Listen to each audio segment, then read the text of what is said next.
Hari ni kita mari berkenaan dengan apa ni? Cadangan sikit cadangan sikit berkenaan dengan hari raya ni. Berkenaan dengan raya.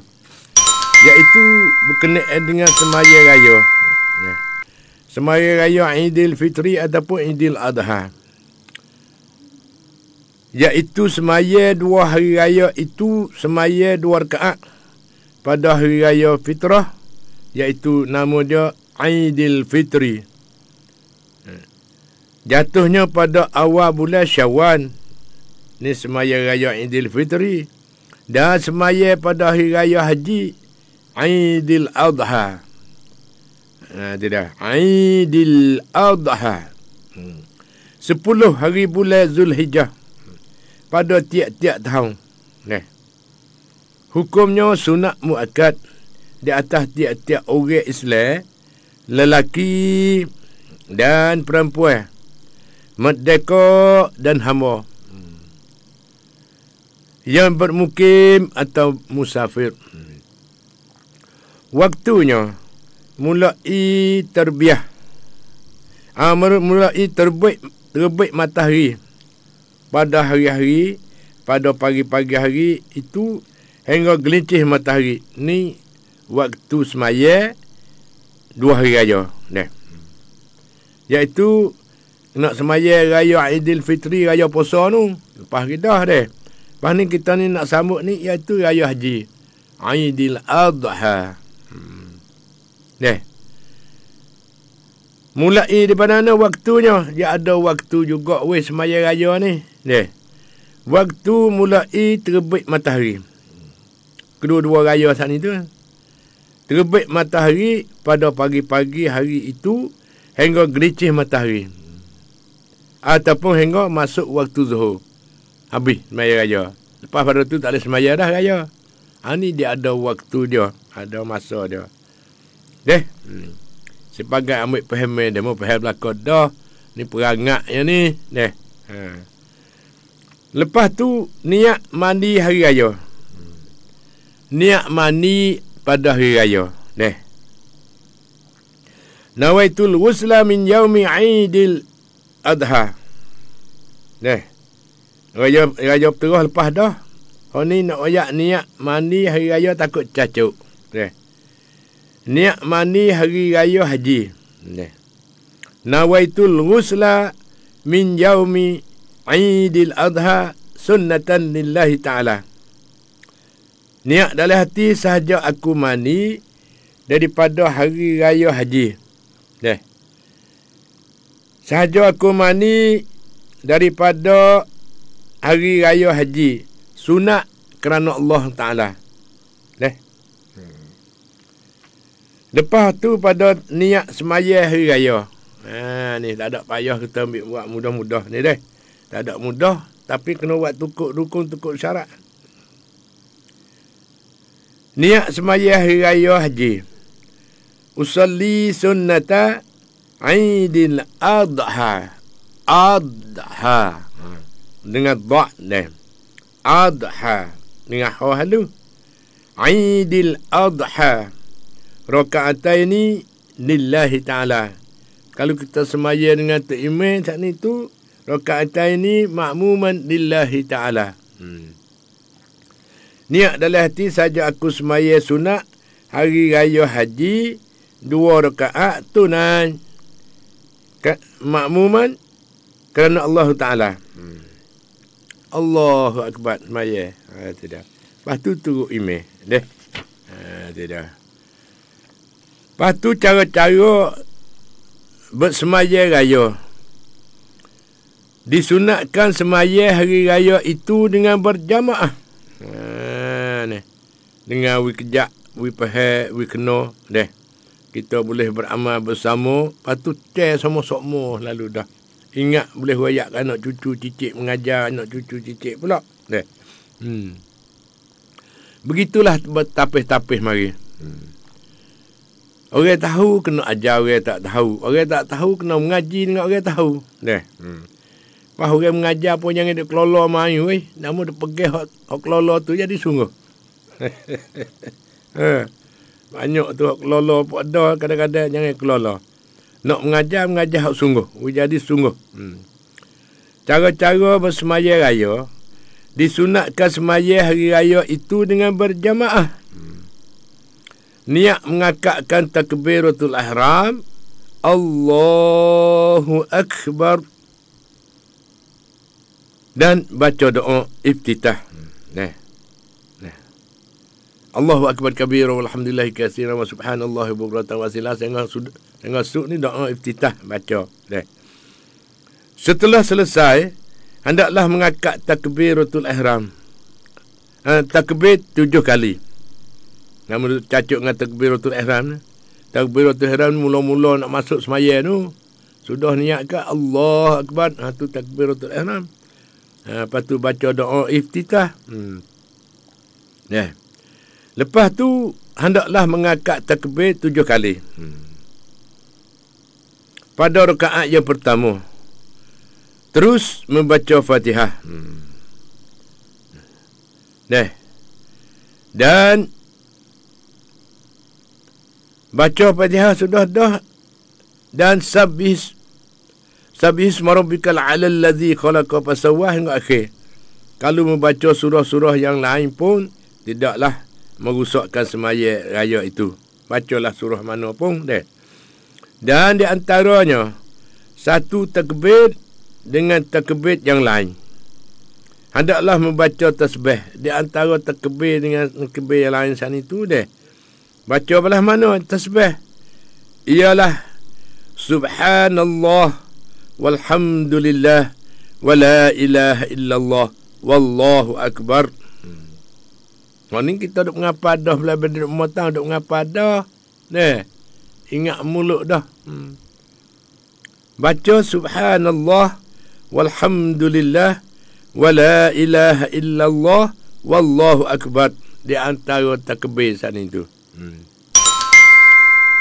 7 kali sana itu selengi dengan baca subhanallah walhamdulillah wala ilaha illallah wallahu akbar 7 kali di rakaat yang pertama dah. Itu dah. Iaitu hendaklah mengangkat takbir 7 kali pada rakaat yang pertama. Itu dah. Lepas tu baca subhanallah walhamdulillah wala ilaha illallah wallahu akbar di antara celah-celah takbir tu. Pada rakaat yang kedua hendaklah takbir 5 kali. Selain daripada takbir qiyam. Takbir bangun daripada sujud pada rakaat yang pertama. 5 kali sana itu selain daripada takbir qiyam. Kita bangun daripada sujud sana itu Allahu Akbar rakaat yang kedua. Tak ada bila lagi tu dia. Nanti dah. Dan baca Fatihah. Lepas tu baca surah Al-Ghashiyah. Nanti dah. Ikutlah nak baca surah mana pun tak ada apa lah tu. Setelah sempurna menunaikan sembahyang, hendaklah imam membaca 2 khutbah. Seperti khutbah Jumaat juga. Bertakbir 9 kali pada khutbah yang pertama dan 7 kali pada khutbah yang kedua. Ni ada cara-cara dia. Bukan semata-mata baca khutbah. Khutbah pada hari raya sana itu seperti hari Jumaat juga. Tapi bertakbir 9 kali pada khutbah yang pertama. Dan takbir 7 kali pada khutbah yang kedua. Takbir hari raya.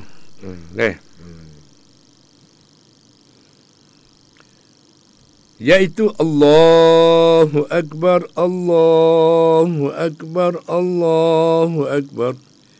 La ilaha illallah, wallahu akbar. Allahu Akbar walillahil hamd. Tidak. 3 kali, kemudian sunat dibaca Allahu akbar kabiran walhamdulillahi katsiran wa subhanallahi bukratan wa asila. La ilaha illallah wa la na'budu illa iyyahu mukhlishina lahuddin walau karihal kafirun. La ilaha illallah wahdah sadaqa wa'dah wa nasara 'abdah wa 'azza jundahu wa hazama al-ahzab wahdah. La ilaha illallah wallahu akbar. Allahu akbar walillahil hamd. Tu habis cuk. Tu dia habis semaya. Lepas tu pergi gerbang. Lepas tu bersalah maaf habis.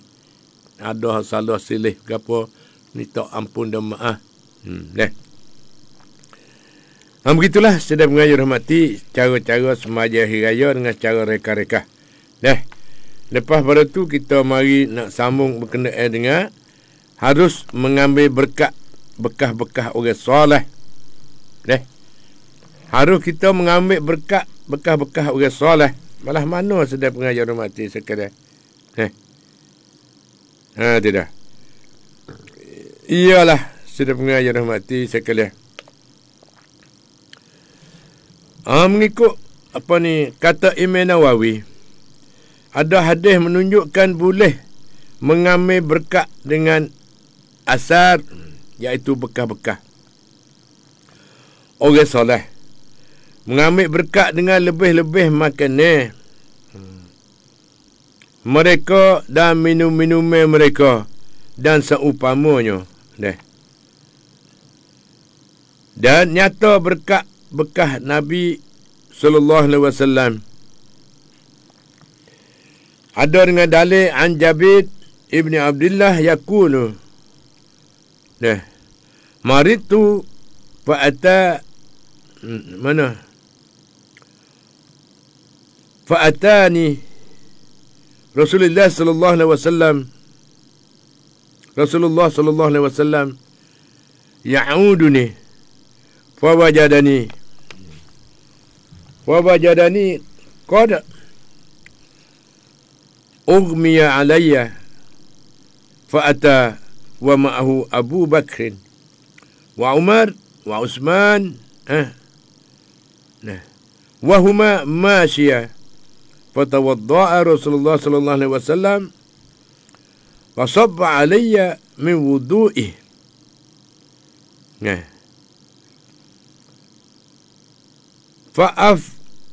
Fa'afaktu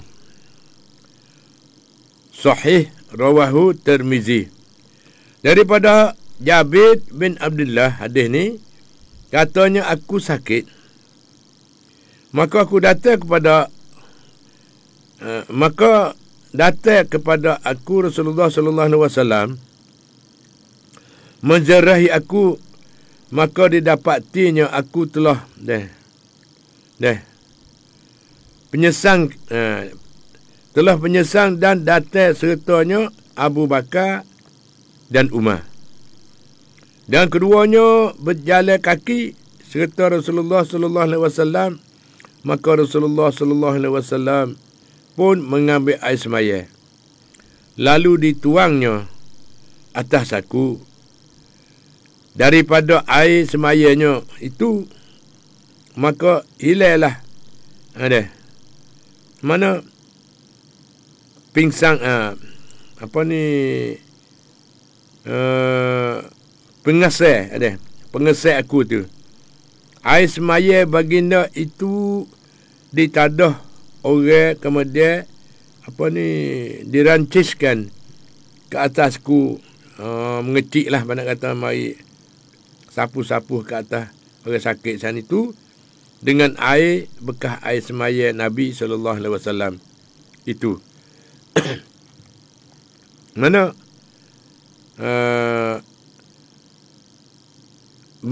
dan sedar aku daripada pengesek aku itu. Harus mengambil berkat rambut orang soleh. Saat ni harus mengambil berkat bekas-bekas orang soleh. Hak ni rambut pula. Harus mengambil berkat rambut orang soleh. Hadis ni rawahu Tirmizi. An Anas bin Malik qala lamma rama Nabi sallallahu alaihi wasallam al-jumrata nahra nusukahu summa nawala halik siqqah al-ayman fahalaqahu fa'atahu Aba Talha ثم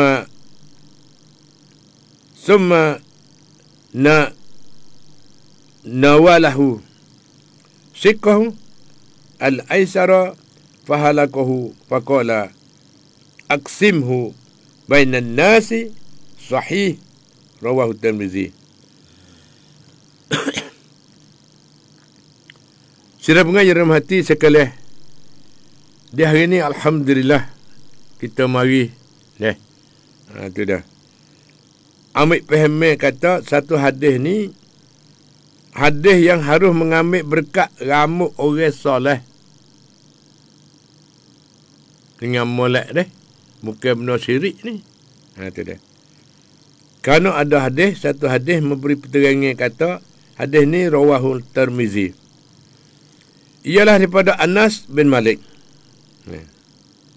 Qada Nabi sallallahu alaihi wasallam katanya, tetap kala melota Nabi sallallahu alaihi wasallam akan jumrah al-Aqabah. Yang termasuk ni jadi melota jumrah Aqabah. Menyembelih Nabi sallallahu alaihi wasallam akan binatang hadiahnya kemudian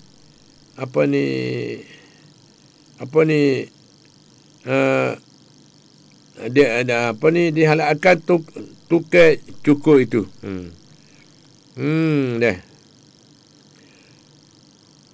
Supaya mencukur kepalanya dan pihak kanan maka cukur dan diberinya rambutnya kepada Abu Talha. Kemudian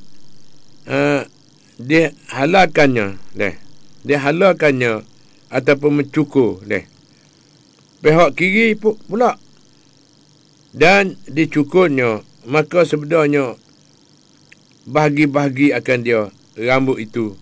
Di antaranya bagilah rambut saat itu Nabi itu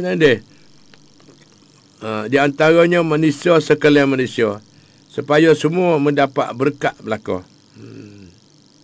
Nabi cukur sebelah balik kanan bagi kepada Abi Talha dan kemudian dihalalkan ataupun mencukurkan pihak kiri pula, dicukurnya, maka sebenarnya bagi-bagi akan dia rambutku itu kepada manusia semua, supaya semua mendapat berkat belaka. Ada sahabat menadah bekas air semaya Nabi sallallahu alaihi wasallam diberi minum kepada seorang mengambil berkat untuk menerangkan hatinya. Maka perbuatan itu mengambil berkat dengan bekas air semaya Nabi sallallahu alaihi wasallam. Tidak. Ambil semaya bekas air semaya Nabi sana itu, ambil tadah ambil mana? Tidak dilarang oleh Nabi sallallahu alaihi wasallam. Nabi tak larang. Menandakan perbuatan itu harus dan sunat. Dan sunnah. Perjalanan ataupun perbuatan yang telah sabit dilakukan dan diakui oleh Nabi sallallahu alaihi wasallam masa hidupnya. Masa tu masa Nabi duduk segar-segar, duduk hidup-hidup lagi lah. Kita dah ambil semaya untuk nak bagi, nak ambil berkat. Harus mengobati dengan campi. Ni cara-cara kita nak perobat. Perobat demo sana itu jatuh dalam harus. Boleh mengobati dengan campi. Siuk. Capi-capi dia mengata, tolong capi sikit weh. Tolong siuk sikit. Tidak. Capi-capi ni bahasa bomo yang panggil. Tolong capi weh. Star. Mana capi sana itu siuk. Dengan baca ayat-ayat Al-Quran. Dan harus menerima upah daripadanya. Ada mau sedekah baik. Harus menerima upah daripadanya. Belah mana an Abi Sa'id Al-Khudri qala in talaqa nafarun min ashabi Rasulullah sallallahu alaihi wasallam fi safaruha hatta nazalu ala hayy min ahya'il arabi. Fadahikan Nabi sallallahu alaihi wasallam, rawahu Bukhari. Daripada Abu Sa'id, hadis ni artinya daripada Abu Sa'id Al-Khudri, katanya telah keluar sekumpulan seramai 30 orang daripada sahabat-sahabat Rasulullah sallallahu alaihi wasallam dalam suatu perjalanan hingga sampai pada suatu malam ke suatu kampung daripada kampung-kampung daripada kampung-kampung kemudian mereka meminta daripada orang kampung itu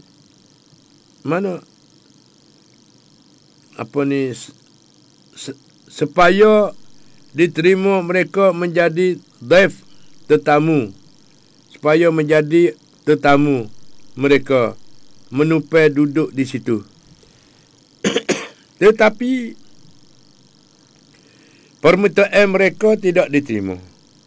Kemudian ketua kampung itu disengat oleh binatang, sejenis binatang. Mereka berusaha mengobatinya tetapi tidak berkesan.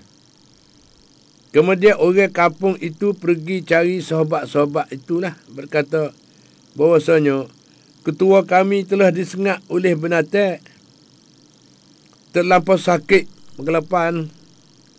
Adakah di sisi kamu orang yang pandai mengobatinya? Boleh puabak tak weh, boleh siuk tak, boleh capi tak weh. Ketua dia tu kena sengat di binatang. Duk beraduh berdiri. Sakit. Jawab seorang sahabat, ya ada.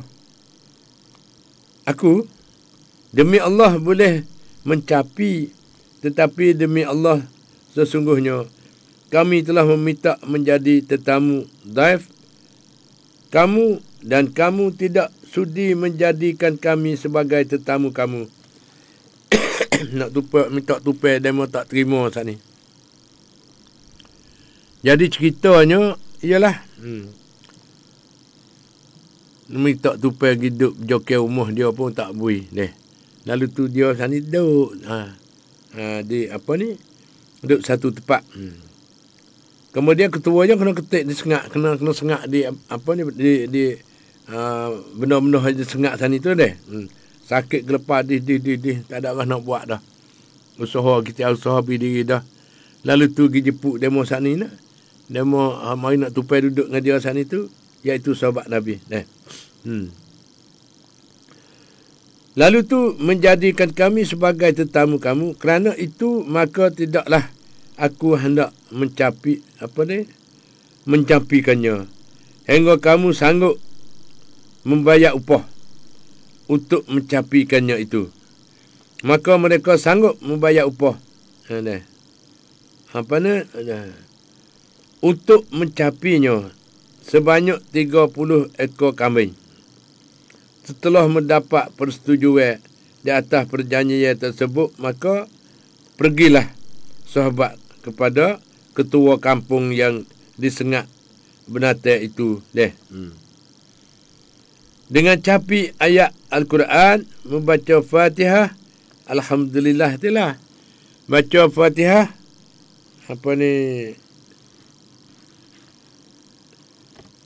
baca Fatihah, kemudian tidak lama kemudian hilanglah sakitnya itu. Tidak. Dan disepenuhkan janjinya, iaitu diberikan kepada sahabat deh.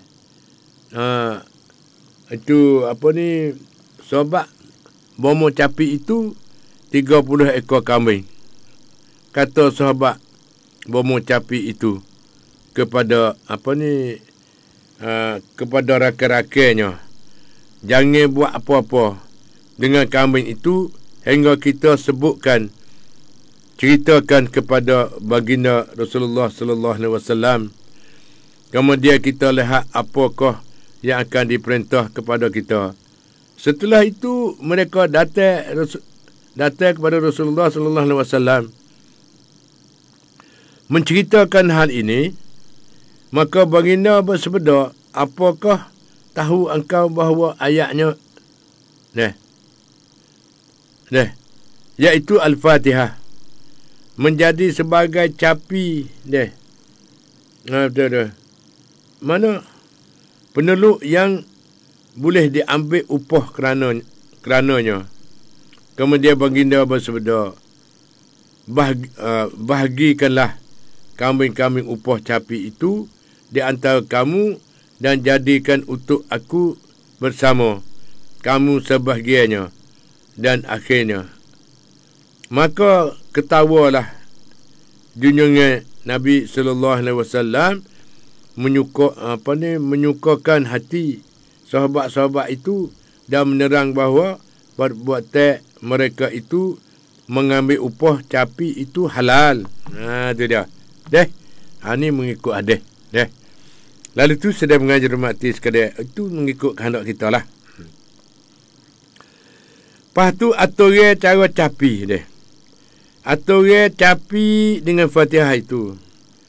Satunya baca Fatihah, Bismillahirrahmanirrahim, Alhamdulillahi Rabbil Alamin, sehingga akhirnya. Waktu siuk hembus di dalam capi penawar itu ialah sesudah membacakan ayat-ayat, kerana dengan perbuatan siuk hembus itu dapatlah dihasilkan berkat baca setiap anggota yang dilalui oleh kesan-kesannya, iaitu bekas-bekas air liur yang disiuk. Tiupkan itu dan baca Fatihah dan siuk tiup itu sebanyak 3 kali ataupun 7 kali. Capi dengan ayat Al-Quran boleh menawankan bisa-bisa dan menyembuhkan penyakit dengan izin Allah SWT. Dengan izin tu, bukan kuasa kita. Kita boleh siuk. Boleh siuk dengan baca Fatihah. Katanya baca 3 kali ataupun baca 7 kali. Mengikut keadaan. Baca 3 kali pun tak apa, 7 kali pun tak apa. Siuk pada orang sakit. Dengan ayat Quran boleh menawankan bisa-bisa. Bisa ketik di apa-apa sana itu, baca Fatihah 3 kali ataupun 7 kali. Siuk. Itu mengikut keadaan. Siuk dalam air we makan. Siuk dalam air we sapuh dan boleh pakai guna. Jadi menawarkan untuk nak bertawar penyakit-penyakit bisa-bisa saat itu dan menyembuhkan penyakit dengan izin Allah SWT. Yakin adalah satu syarat yang utama untuk dikabulkan capi penawar itu, sabda Rasulullah sallallahu alaihi wasallam. Ana inda zanni abdi bi, rawahu Bukhari. Aku ikut sengka hamba-Ku hendaklah yakin kepada Aku. Ialah jika ia seorang itu yakin bahawa Aku ialah Allah Subhanahu Taala, menerima amalannya yang soleh itu dan memberi pahala kepadanya, dan juga Aku ampunkannya jika ia bertaubat, dan Aku memperkenankan doanya, permohonannya, permintaannya jika ia berdoa. Inilah sifat-sifat orang soleh, dan ia yakin kepada Allah. Sebab itu amalannya, doa dan permintaannya diterima oleh Allah SWT. Dengan molek tu dengan wipah, mana kata orang yang selalu berdoa dengan Allah SWT, orang yakin dengan Allah SWT, ialah Allah akan ampunkan dosanya dan terimakan doa-doanya. Itu dia. Lalu tu kita jangan lupa Allah Subhanahu Wa Taala. Hidup kita dalam harian kita saat itu begitu upacara. Ni hari ni kahwin banyak perkara ni.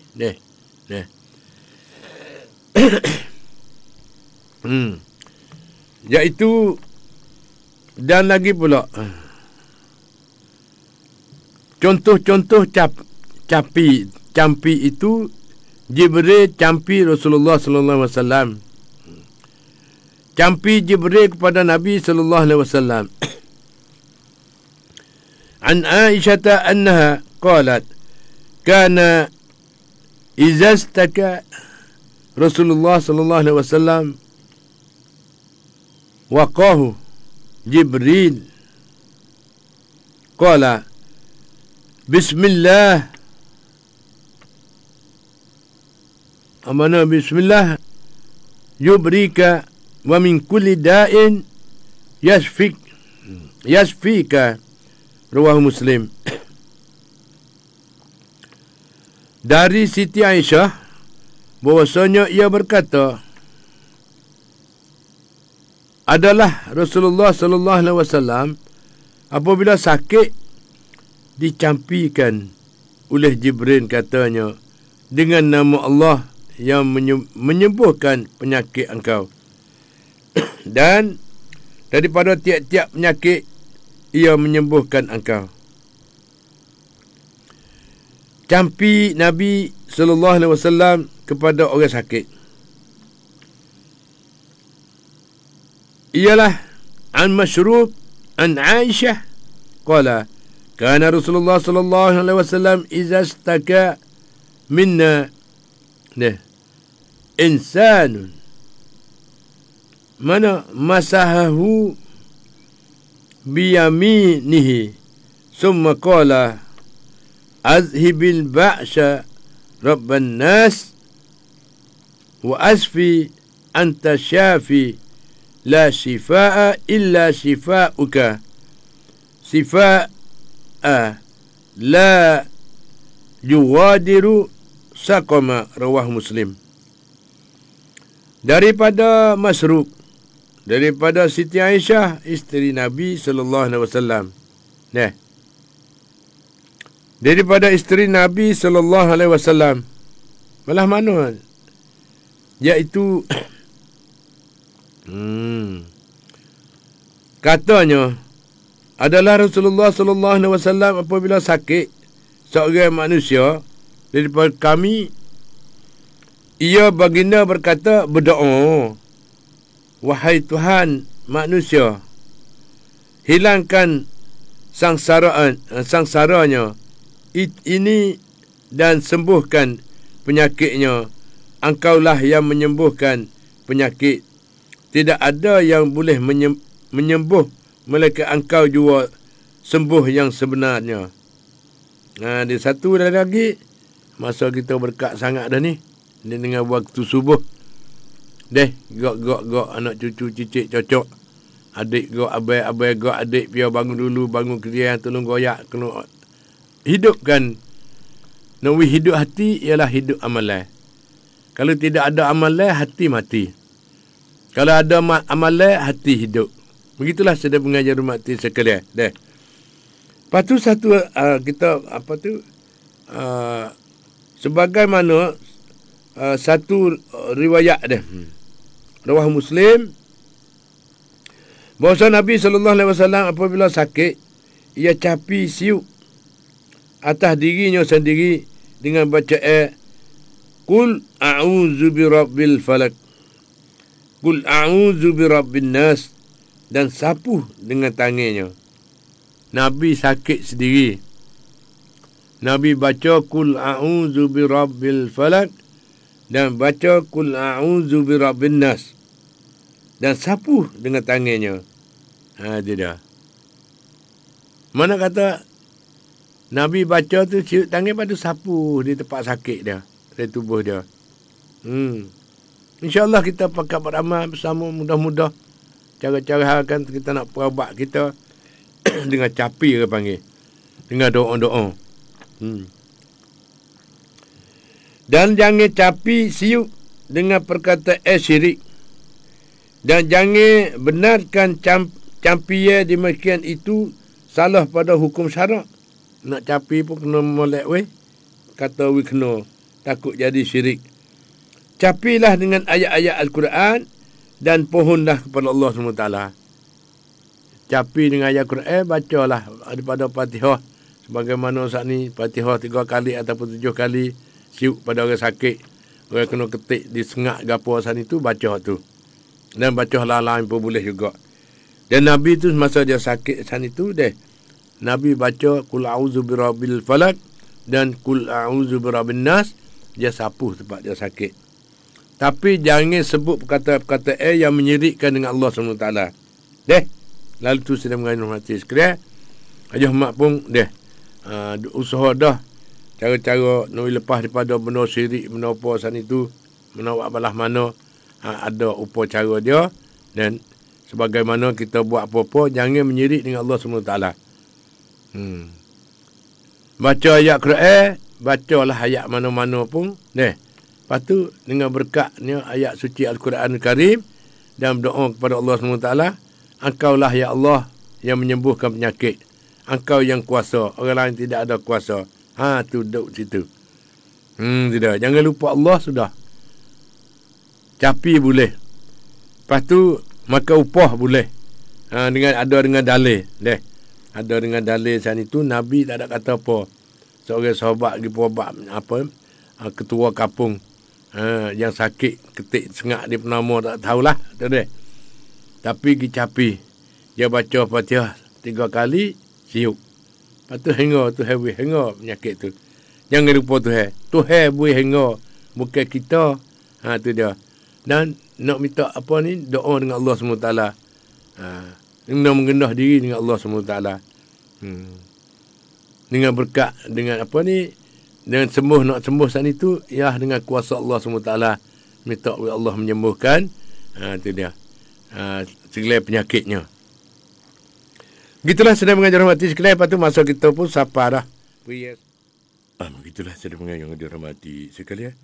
Alhamdulillah kita mau sambung ruang jendela agama dan agama sebagai pimpinan hidup dunia dan akhirat daripada Ayah Mat, daripada stesen radio Sawat Jala FM 95 MHz yang dipancarkan di stesen radio Thailand wilayah Jala. Dengan bahasa Melayu 24 jam, penuh dengan agama dan penuh dengan ilmu pengetahuan. Dan bekerjasama dengan stesen radio suara kita dengan bahasa Melayu 24 jam daripada pusat penting berbagai wilayah sepadan Thai dengan terkenal So'o Bota, iaitu tempat buat pasport. Itu dia di kawasan wilayah Jala kita ni. Sudah mengajar mati sekalian. Terima kasihlah kepada peminat-peminat kita yang buka daripada Facebook. Adalah. Alhamdulillah. Dulu itu dia mengata, Ayah Mak, duduk dengar orang tua-tua saja. Orang muda-muda pakat tak ada dengar suara buk. Lelah ni Alhamdulillah, terima kasih bagi peminat-peminat muda-mudi kita sana itu. Patutlah kita mengaji, kita belajar ilmu amat agama ni, kena belajar sangat siapa mati. Begitulah setiap pengajar mati sekalian. Lepas tu kita hidupkan nak hidayah daripada Allah SWT, tak lain tak bukan kita menghidupkan amalan kita yang mula-mula tak ada payah sekali. Utama sekali kita kena ambil buat amalan awaluddin ma'rifatullah. Awal-awal agama san itu kita kena mengenalkan sifat-sifat Allah, iaitu ilmu tauhid. Kena mengaji, kena belajar, kena mengaji, kena belajar. Ilmu tauhid ni sebagai nak kenali sifat-sifat Allah Subhanahu Wa Taala. Supaya kita dapat keyakinan semua daripada Allah. Allah menjadikan dunia ni, Allah menjadikan segala-gala sehingga siapa-siapa kepada manusia. Ada sebut di dalam ayat suci Al-Quran Al-Karim dengan dalil-dalilnya penuh, iaitu agama di sisi Allah, inna dina indallahi al-Islam. Sesungguhnya agama di sisi Allah iaitu agama al-Islam. Agama yang Allah terjamin masuk surga. Selain daripada tu Tuhan tak jamin. Lalu tu di hari ni kita marilah kita pakat-pakat muzakarah. Sungguh kata kita peranak ke daripada ibu bapa yang jadi Muslim. Tetapi kita nak jadi Muslim yang mukmin. Nak buat belah mana? Kena mengaji, kena belajar, kena beramal. Baru nak masuk di dalam mukmin. Lepas tu mengangkat derajat lagi. Orang mukmin selalu patah lari, buat Tuhan suruh, tinggal Tuhan lari. Langan kelama-kelama san itu dia mari ada satu peringkat lagi yang mana dianjurkan oleh Allah SWT, kata orang ni bersifat orang muhsin. Dengan bersifat muhsin san itu, kalau kita Tuhan melanjutkan umur kita, nak dapat lagi lagi pula, iaitu muttaqin. Orang yakin terus pada Allah SWT. Hak ni hak yang kita ada sifat-sifat ni bagi tiap-tiap orang, alhamdulillah. Semaya 5 waktu, rukun Islam 5 perkara, jangan lupa. Dan rukun iman kena berkemah. Iman teguh, amalan sepenuh, itulah dinamakan iman dan amalan yang saleh. Orang yang soleh saat itu, selalu orang yang paling berkat di sisi Allah Subhanahu Wa Taala. Berkat di sisi Allah SWT. Dan kita minta jauh daripada sifat takabur. Kita mengenal diri dengan Allah SWT setiap masa, setiap saat. Belah mana mengenal diri? Iaitu dengan berzikir seumur. Subhanallah walhamdulillah wa la ilaha illallah wallahu akbar. 4 zikir ni Tuhan kasih. Tuhan akan cadangkan syurga bagi orang yang sebut berzikir. 4 zikir ni yang Tuhan kasih. Dan lagi selalu orang tu baca dengan qul huwallahu ahad, Allahus samad sehingga akhirnya, satu kali pahalanya sama dengan 10 juz Quran besar. Kira tengok. Lalu tu amalan-amalan yang mudah-mudah bagi kita.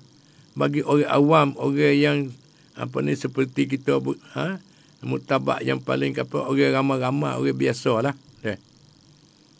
Selalu berzikir dengan Allah SWT. Penuh dengan zikir saat itu, itulah timbangan di akhirat saat itu. Neraca surga tu dia akan naik berlipat ganda lagi. Mencucikan diri, selalu bertobat, selalu ingat pada mati.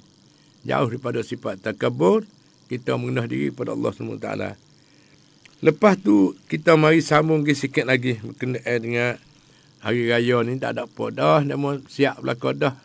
Cuma beringat-beringat gitu ya, kata daging gerbel apa tukar ni. Ada setengah-setengah dia kata nak taruh daging boleh ke tak? Boleh, taruh. Taruh dalam tujen pun boleh. Tu dia. Tu dia. Nak makan bila pun boleh. Tu dia. Nak bagi ke demo luar daripada kawasan kita, oleh kampung kita, nak pergi kepada, nak pindah kampung pun boleh. Tak ada hal dah. Dengan kenapa? Dia hak ni tu, ialah daripada hadis Nabi juga. Mula-mula saat itu, kenapa orang gerbel dia sikit, tak ada orang gerbel. Lah ni lipah, mewah dah.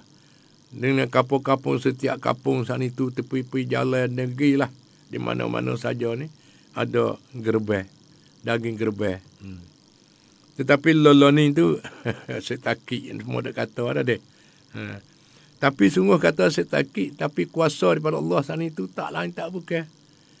Kita suluh tengok dengan hakikat sana itu, kalau tengok ada hasil deh loloni tu duk tergelar timur.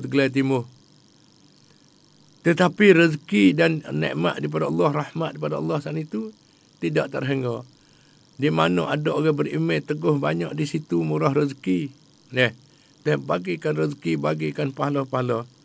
Itu dah. Lalu tu di hari ini kita marilah kita hadap terus kepada Allah SWT, serah diri kepada Allah SWT, sudah pada Allah. Bukan sudah daripada setakik dak. Hak tu mata mana. Dengan hakikat sungguh saat itu, apabila Allah kasih di mana saja, negeri itu kan selamat. Kampung halaman itu selamat. Dan keluarga itu selamat. Keluarga, Al-Jannah. Itu dia. Lepas pada ni, masa kita ni ada, tak ada banyak dah ni. Ayah mak sebut semua, jagakan masa. Masa tu paling cepat sangat. Kalau kita tak amat-amati, pagi gelak-gelak cerah. Gelak cerah gelak. Kita wijadi munafaat bagi diri kita sendiri dan kepada saudara kita, keluarga kita dan kepada masyarakat ramai dan kepada al-Islam, kaum muslimin dan muslimat seluruh dunia.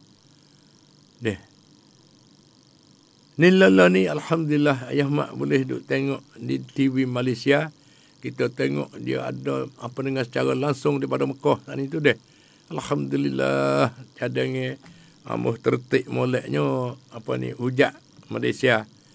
Dia ada dengan mengaji, ada dengan mengajar, ada dengan apa kau tu kau ni, dengan khidmatan, dengan selamat sepenuh, dengan daripada hujat-hujat daripada Malaysia. Alhamdulillah. Hak Thailand pun alhamdulillah. Dan bomo Thailand sana itu boleh tolong, bukan untuk orang Thailand saja dak. Semua hujat sana itu kalau sakit demam akan khidmat. Banyak duk khidmat sana itu. Bomoh kita, hak kerajaan kita hantar lagi untuk khidmat kepada hujat Thailand. Tetapi dengan rahmatnya boleh. Walau Malaysia, walau Indonesia, walau di mana saja seluruh dunia orang sakit, iaitu tanggungjawab bagi kedokteran kita. Tak ada kira. Selain daripada Thailand dah, pakat tolong-menolong. Demikian itu juga doktor-doktor daripada di negara-negara lain pun kena pakat tolong satu padu. Kerana kewajipan bomo ialah untuk orang sakit seluruh dunia. Siapa saja sakit, boleh. Ni khidmat. Lalu tu sedang mengajar mati sekadar. Hari ni kita nak sambung lagi berkenaan dengan batal dakwah orang yang berdosa. Batal dakwah orang yang berdosa dengan takdir. Belah mana? Iaitu ada pun alasan yang mengatakan bahawa takdirlah yang menyebabkan seorang itu berdosa. Sebagaimana yang disebarkan oleh syaitan yang terkutuk di lisan kebanyakan kaum muslimin, maka padanya ada bahaya yang besar. Sekiranya dikatakan kepada salah seorang di antara mereka yang telah meninggalkan kewajipan yang diperintah Allah SWT dan melakukan pula setengah dari larang-larangannya, bahawa anda telah melanggarkan perintah Allah dan Rasulnya. Ia akan menjawab bahawa ia demikian itu telah ditakdirkan Allah SWT ke atasnya. Telah dimaktub, telah ditulis dah. Maktub ni dicatatkan, dituliskan. Siap dah. Dan ditentukannya. Ia berani membuat alasan-alasan yang batil dan mencuci diri dari kesalahan yang dilakukan itu, sambil meleparkan Tuhan-Tuhan yang tidak benar terhadap Allah SWT atas segala kelakuannya yang tidak baik itu. Tidakkah ia mengetahui bahawa Allah itu tidak akan disoal tentang apa yang dia dilakukannya. Malah mereka sekalian akan disoal oleh Allah SWT. Pada pendapatku, ucapan orang yang melakukan maksiat itu ini lebih berat dosanya daripada maksiat yang dilakukan itu sendiri. Dan lebih mengandungi bahaya atas dirinya, sama ada dunia maupun di akhirat. Sebab maksud ucapannya ini, jika ia mengiktikadkannya di lubuk hatinya, menunjukkan bahawa tiap-tiap agamanya sedang bergonjang daripada asasnya. Bilakah orang yang berdosa ini akan bertaubat dari maksiatnya?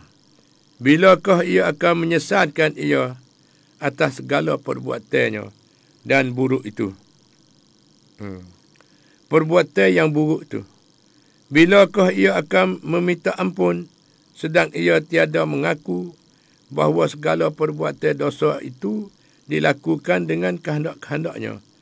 Bagaimana ia boleh mengatakan bahawa ia adalah terpaksa dan terdesak, tiada mempunyai pilihan ataupun kuasa? Inilah yang dikatakan mazhab Jabariyah. Mazhab Jabariyah, dia kata lagu tu, iaitu suatu kaum yang menimbulkan bid'ah di dalam agama, yang mendakwa tiada pun kuasa dan pilihan sama sekali laung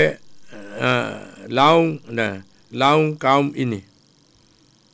Ialah kaum Mu'tazilah, iaitu suatu puak lain yang tergulung daripada ahli-ahli bid'ah juga.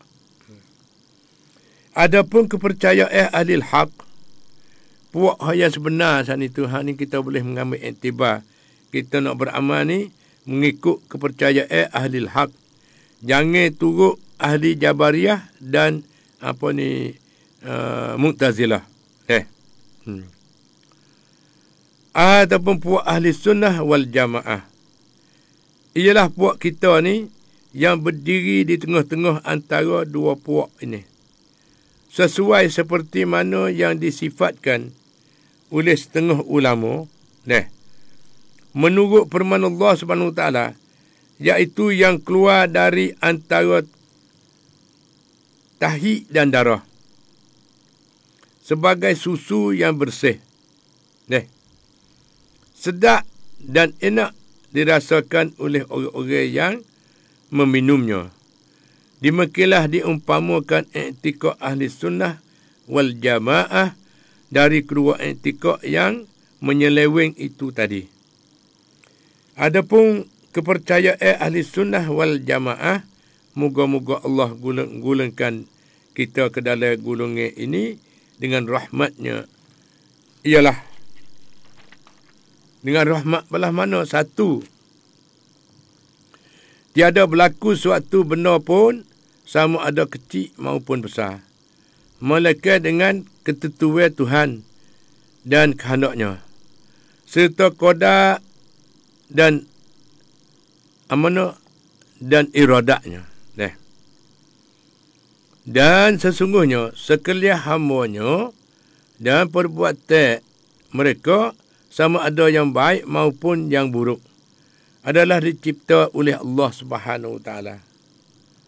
Yang kedua, sekalian makhluk ditutup supaya mematuhi perintah-perintah Allah. Mematuhi perintah Allah dengan sebaik-baiknya, dan bahasa mereka tidak dibolehkan meninggalkan suatu pun daripada perintah-perintah itu. Di samping itu juga, mereka dikerah untuk menjauhi segala larangan Allah SWT dan menyingkirkan diri daripadanya serta merta. Yang ketiga, mengikut ahli sunnah wal jamaah, kiranya mereka tercubur ke dalam salah satu maksiat, maka hendaklah mereka segera bertaubat dan beristighfar kepada Allah SWT. Dan mengikut ahli sunnah wal jemaah lagi, jika terluput salah satu dari perintah Allah, hendaklah mereka segera mengqadakannya serta bertaubat kepada Allah SWT disebabkan kelalaiannya itu. Yang kelima, mereka tiada dibolehkan memprotes kepada Allah SWT sama sekali ataupun membuat alasan-alasan untuk menyalahkan takdir.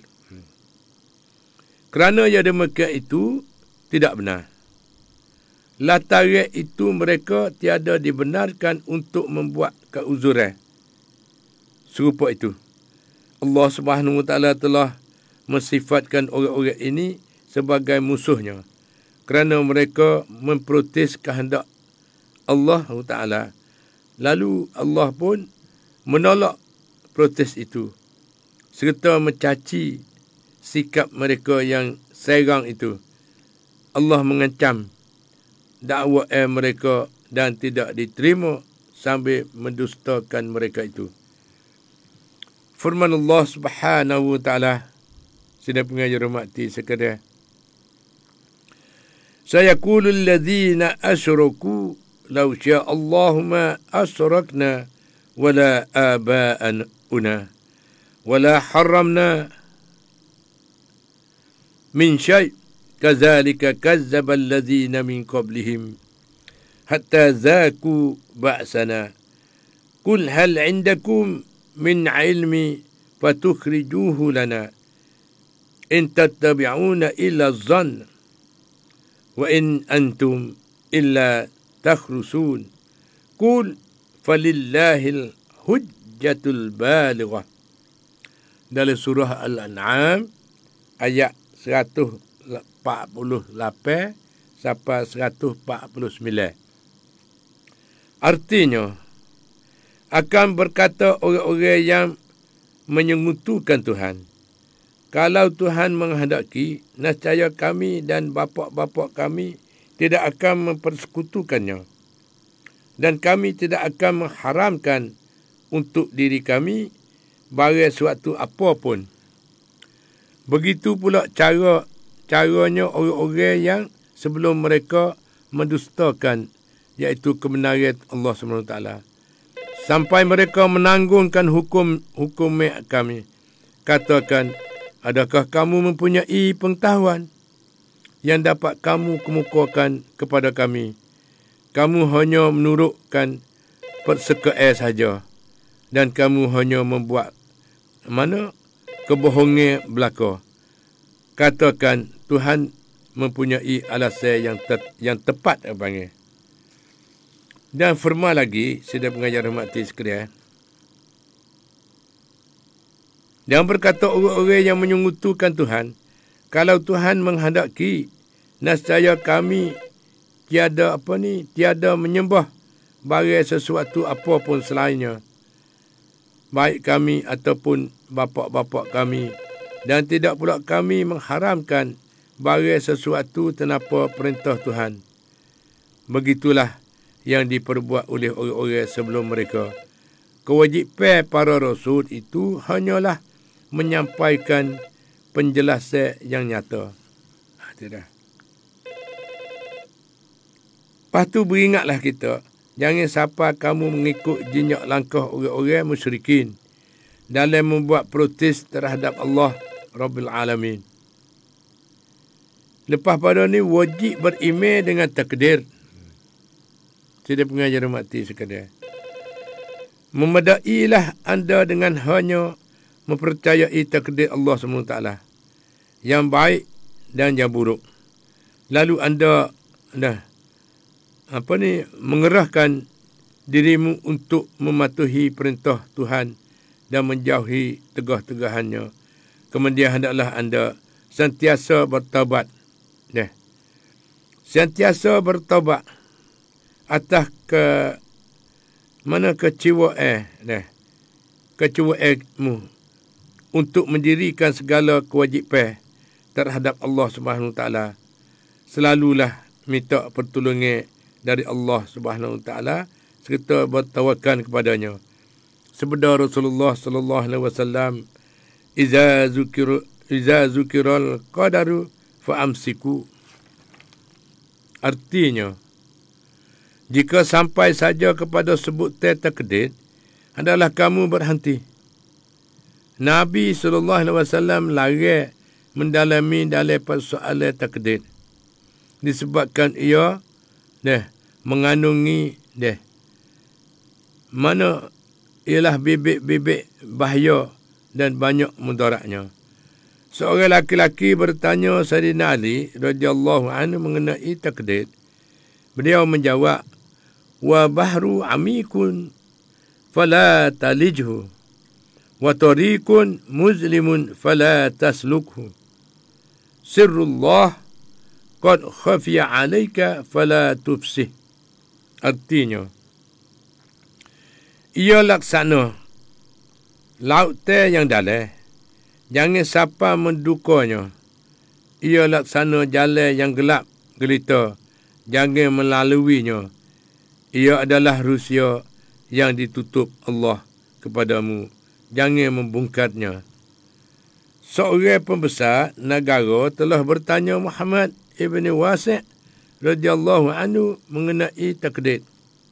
Beliau menjawab, adalah lebih utama anda menumpukan fikiran anda kepada jiranmu yang di dalam kubur, dari anda melebatkan otakmu di dalam mendalami persoalan takdir. Adalah menjadi kebiasaan para salaf dan khalaf dari ahli haq, ahli kebenaran, meletakkan kepercayaan penuh kepada qada dan qadar, takdir dan ketentuan Allah SWT, yang baik dan yang buruk. Mereka sekalian bersepakat di dalam tujuan ini sambil menahan diri untuk membuat sebagai protes atas takdir Tuhan dan ketentuannya. Ketika mereka meninggalkan sebagai perintah atau mengerjakan sebagai larangannya, mereka mengagak bahawa memprotes ke atas suatu takdir yang menyebabkan anda mengerjakan suatu larang ataupun meninggalkan suatu kewajipan sebagai suatu perkara yang amat berat dosanya. Maka sekiranya anda juga mengira diri anda sebagai ahli hak, hendaklah menurut mereka dan berjalan atas dasar mereka. Kalau tidak, marilah kita membaca apa kata Allah SWT terhadap orang-orang yang mengingkari perjalanan kaum mukminin. Dan dengarlah firman Allah SWT, wa man yusakikir rasul min ba'di ma tabayyana lahul huda wa yattabi' ghayra sabilil mu'minin nuwallihi ma tawalla wa nuslihi jahannam wa sa'at masira. Dalam surah An-Nisa ayat 115. Artinya, siapa yang menetai Rasulullah sesudah jelas baginya kebenaran dan diturutnya juga jalan-jalan yang bukan jalan orang yang beriman, kami akan hadapkan dia kepada tujuan yang ia menuju, dan akan kami masukkan mereka ke dalam neraka Jahannam. Itulah tempat yang amat buruknya bagi orang yang diraka pada Allah SWT.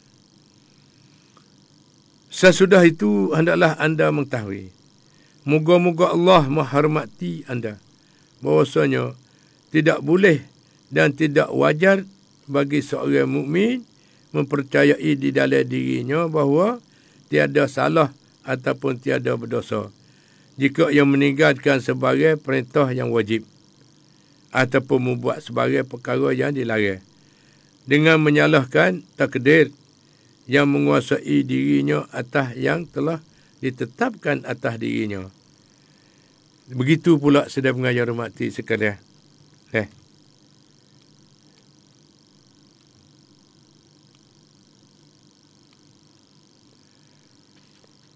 Apabila berlaku darinya sebagai perbuatan ataupun larangan yang tiada diredai Allah SWT,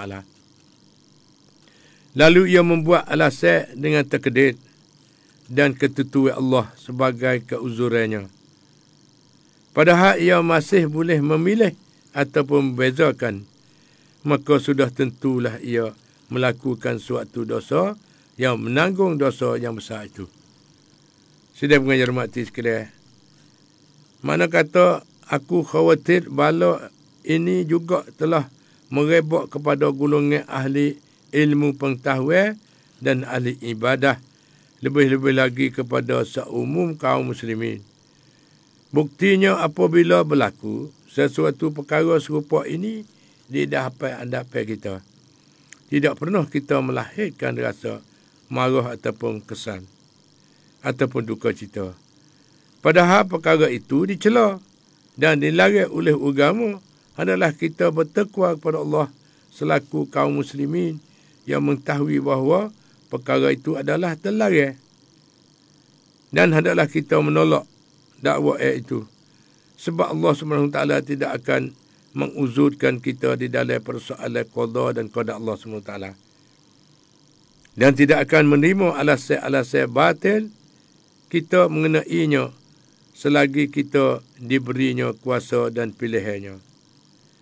Pendek kata, tak lain tak bukan sedang pengajar hormati sekalian, kita mendengar salah seorang muslimin membuat alasan-alasan batil itu, maka hendaklah kita segera menegah serta memahamkan bahawa dosa membatas takdir dan ketentuan Tuhan di dalam persoalan meninggalkan perintah dan melakukan larangan adalah lebih besar dan lebih berat daripada dosa melanggarkan perintah dan melakukan larangan itu sendiri. Bertakwalah kepada Allah dan jangan sekali-kali tercebur ke dalam dua dosa sekaligus. Kita akan tertarik kepada kemurkaan Allah dari dua arah. Sudah pengajar hormati sekalian, tidak salah menyebut-nyebut musibah yang ditakdirkannya. Adapun menyebut takdir dan ketentuan Allah Ta'ala itu serta mengingatinya ketika menghadapi kesusahan ataupun menanggung bala dan bencana, maka ia demikian itu tiadalah salah di dalam syarak, sebab ia lebih merupakan batahan terhadap diri sendiri yang berlaku bukan terhadap Allah SWT menimpakan musibah itu seorang hamba yang diuji dengan kesusahan ataupun bala. Jika ia meyakinkan ke dalam batinnya bahawa yang mentakdirkan bala itu ialah Tuhan yang Maha Pengasih, dan bahasanya bala itu telah ditentukan baginya di dalam kitabnya di azal lagi, yakinlah ia dapat pastilah ia bahasa dalam ujian itu tersisip kebaikan yang banyak. Ketika itu ia akan menanggung segala musibah itu dengan penuh reda dan berlapangnya dada, serta menyerahkan perkaranya bulat-bulat kepada Allah SWT yang bersifat maha mengetahui lagi bijaksana. Daripada huraian ini nyatalah dan jelaslah bahawa membatah terhadap takdir dan ketentuan Tuhan di dalam suatu perkara yang telah ditetapkan baginya adalah ditegah dan dilarang, dan melanggar adalah dicela di sisi Allah SWT. Manakala sabar atas bala dan bencana yang ditetapkan itu adalah baik dan berguna, selagi ia menimbang perkara itu dengan akalnya. Kita suluh dengan akal fikiran. Kita kena reda kepada Allah SWT. Tak ada kira uduh molek saat itu, kita kena reda dengan sabar. Dan kita berdoalah, minta ampun dan taubat dengan Allah SWT setiap masa. Sidang pengajar hormati sekalian, lalu tu di hari ini, Alhamdulillah. Alhamdulillah. Lepas tu di pagi ni nak jawab tak boleh dah lah. Molek telefon ayah mak sana itu, api habis bawa molek. Terkatuk cah. Tak apalah, terima kasih kepada peminat kita yang komen mari ataupun ada jawab-jawab wis semangat pada Ahmad di dalam Facebook live saat itu deh. Di pagi-pagi ni ada Ahmad boleh baca dah lebih kurang saat itu. Terima kasih banyak-banyak deh. Terima kasih banyak-banyak. Iaitu ada seorang saudara kita dia kata terima kasih kepada Ahmad dan terima kasih kepada Allah SWT tu deh. Terima kasih kepada Allah. Dia mengajarkan di pagi ni limu ni boleh semaya sunat tahajud.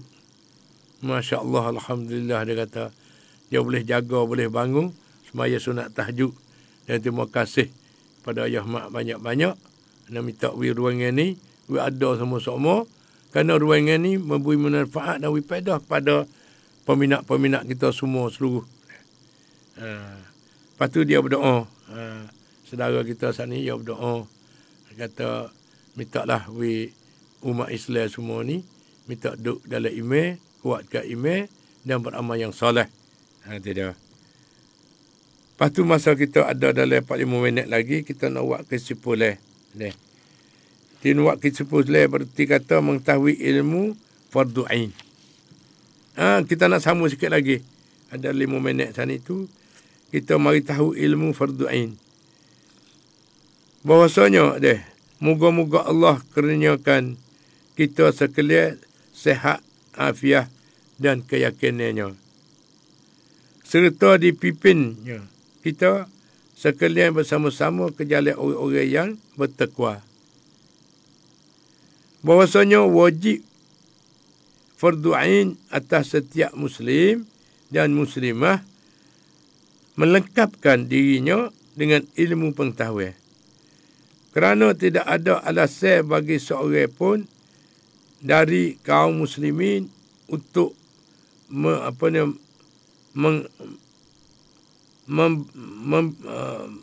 mengebaikkannya sama sekali. Yang saya iaitu maksudkan dengan ilmu pengetahuan ialah ilmu yang kenapanya tidak akan sah iman dan Islam kita. Tegasnya lagi, ialah ilmu mengenal Tuhan, mengenal Rasul, mengenal hari akhirat dan ilmu yang diwajibkan oleh Allah SWT mengetahuinya untuk menunaikan segala yang diwajibkannya serta meninggalkan segala yang dilarangkannya. Rasulullah SAW telah bersabda, talabul ilmi faridatun ala kulli muslim. Ni ilmu fardu ain. Menuntut ilmu fardu ain bagi tiap-tiap muslim yang mukallaf. Kena mengaji, kena belajar.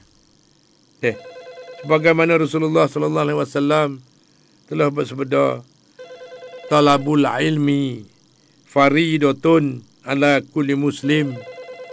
Bagi peminat kita sana ni duk tulis dah. Banyak akak mari royak nyata diri pada Ahmad kata ni duk dengar Ahmad sana ni duk tulis berapa buah buk tak tahu dah. Masya Allah. Ni pelajar yang sebenar. Dia kena tulis. Dengar, kena tulis. Lepas tu kena baca, kena beramal. Sekali lagi Rasulullah SAW telah bersabda, talabul ilmi faridatun. Tulis baris ratik baca kena. Ala kulli muslim. Artinya menuntut ilmu pengetahuan itu wajib atas setiap muslim. Dan sebenarnya yang lain pula. Utlubul ilma walau bisin. Artinya tutuklah ilmu pengetahuan itu sekalipun ke negeri China. Walaupun di negeri China sekalipun kita kena pergi usaha, kena pergi mengaji, kena pergi belajar. Mana kata sejauh-jauh negeri China. Ni hadis. Tutuplah ilmu pengetahuan itu sekalipun ke negeri China. Negeri China itu jauh dalam kiraan orang-orang Arab di waktu itu. Dan sangat sedikit orang yang pernah sampai ke sana disebabkan terlalu jauh dari negeri Arab. andai kata seorang Muslim itu wajib menuntut ilmu. Lalu tu tuntut ilmu ialah fardu ain. Wajib atas kita kena belajar, kena mengaji setiap-tiap ilmu. Meskipun yang begitu jauh, maka lebih-lebih lagi wajib ke atasnya untuk menuntut ilmu itu apabila ia berada di tengah-tengah para ulama.